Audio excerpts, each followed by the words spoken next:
स्वागत है आप सभी को हमारे YouTube चैनल जेपी क्लासेस पे। इससे पहले के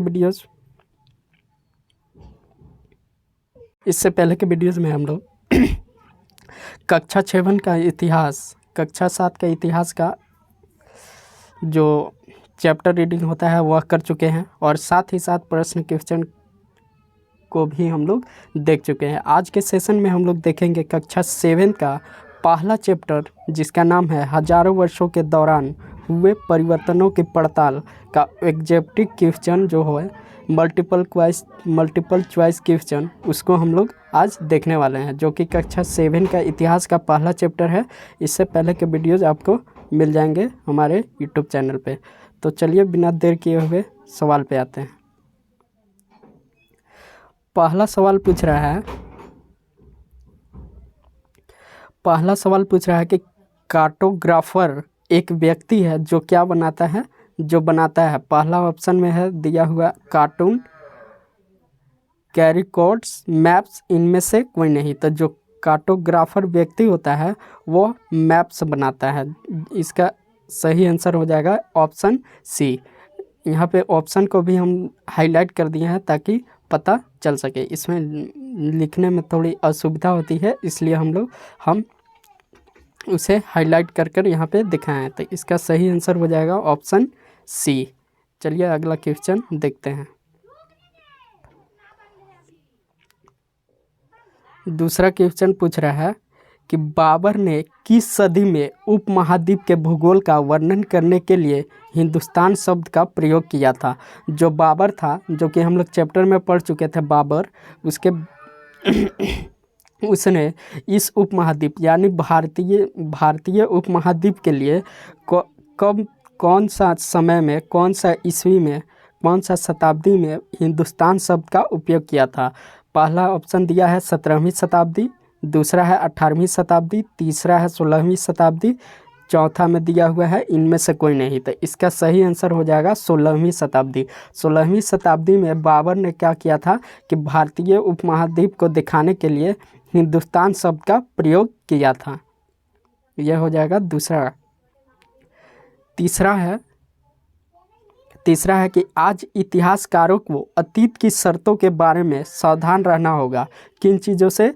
क्योंकि वे शब्द का अर्थ नहीं जानते। जो आजकल के इतिहासकार हैं वह शर्तों के बारे में, मतलब उनके जो भी शर्तें थे उनके बारे में सावधान रखना होगा। इसका सही आंसर क्या होगा? क्योंकि वे शब्द का अर्थ नहीं जानते। दूसरा, क्योंकि शर्तों के एक से अधिक अर्थ हो सकते हैं, या निश्चित है कि एक शर्त का एक से अधिक अर्थ होता है। तीसरा में दिया है क्योंकि पूर्व में शब्द अलग होते थे, और उपरोक्त सभी। तो इसका सही आंसर हो जाएगा सी, क्योंकि जो पूर्व इतिहास का जो शब्द है वह हमेशा क्या था, पहले आज के ज़माने से अलग हुआ करता था। इसके लिए इतिहासकारों को अतीत की शर्तों के बारे में सावधान रहना होगा। इसका सही आंसर हो जाएगा सी। अगला क्वेश्चन नंबर 4, निम्नलिखित में से कौन अतीत में विदेशी का अर्थ नहीं है? मतलब जो चैप्टर हम लोग पढ़े थे उसमें अतीत में विदेशी किसे कहा जाता था, इसमें से वह कौन नहीं है? तो अजनबी को अतीत में विदेशी मानते थे, परदेशी को भी विदेशी माना जाता था, अजनबी को भी विदेशी माना जाता था चैप्टर में।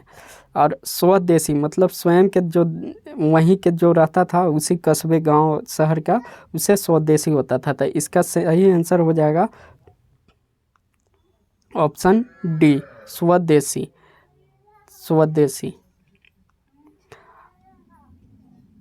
अगला क्वेश्चन, किस अवधि में पाठकीय रिकॉर्ड की संख्या और विविधता नाटकीय रूप से बढ़ी थी?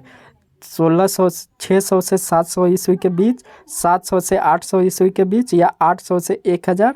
तो इसका सही ऑप्शन हो जाएगा डी, 700 से 1750 के बीच में पाठकीय रिकॉर्ड की संख्या में विविधता नाटकीय रूप से बढ़ी हुई थी।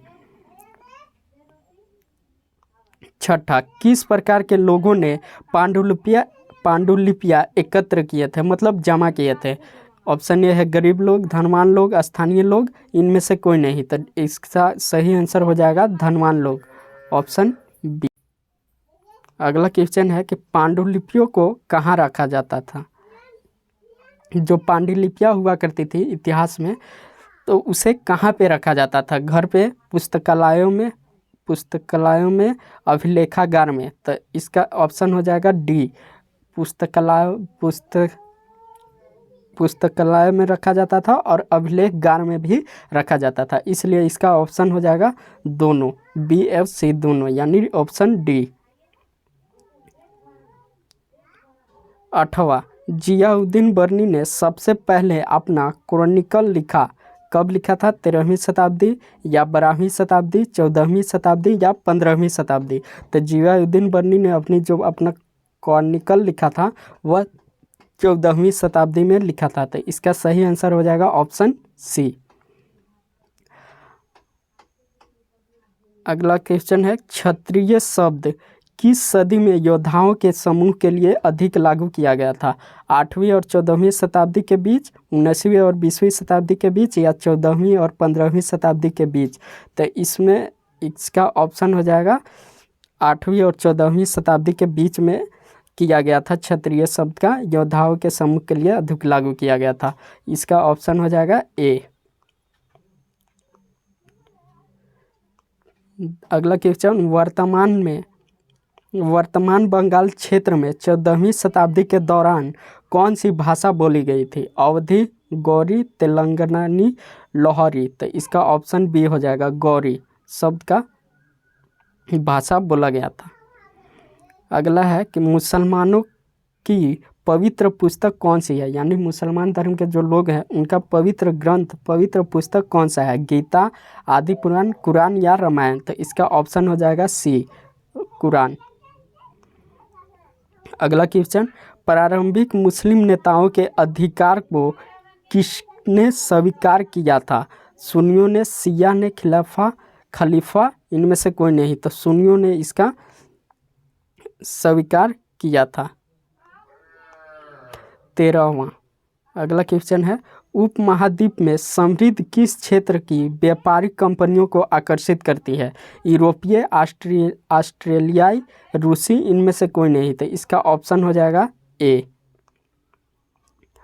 अब इसी में आगे देखेंगे, उपयुक्त शब्द के रिक्त स्थान को भरे। पहला क्वेश्चन है कि खाली स्थान इतिहासकारों को बहुत सारी जानकारी प्रदान करती हैं। तो इतिहासकारों को जानकारी प्रदान कौन करती है? तो पांडुलिपियाँ। इसमें भरा जाएगा, पांडुलिपियाँ जो है इतिहासकारों को बहुत सारी जानकारी प्रदान करते हैं, उससे उनको जानकारी हासिल होती है। तो इसका सही आंसर हो जाएगा पांडुलिपियाँ।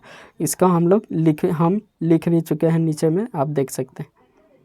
दूसरा क्वेश्चन कि जस्टिस यानी न्याय के नियम और कानून खाली स्थान द्वारा लागू किए गए थे।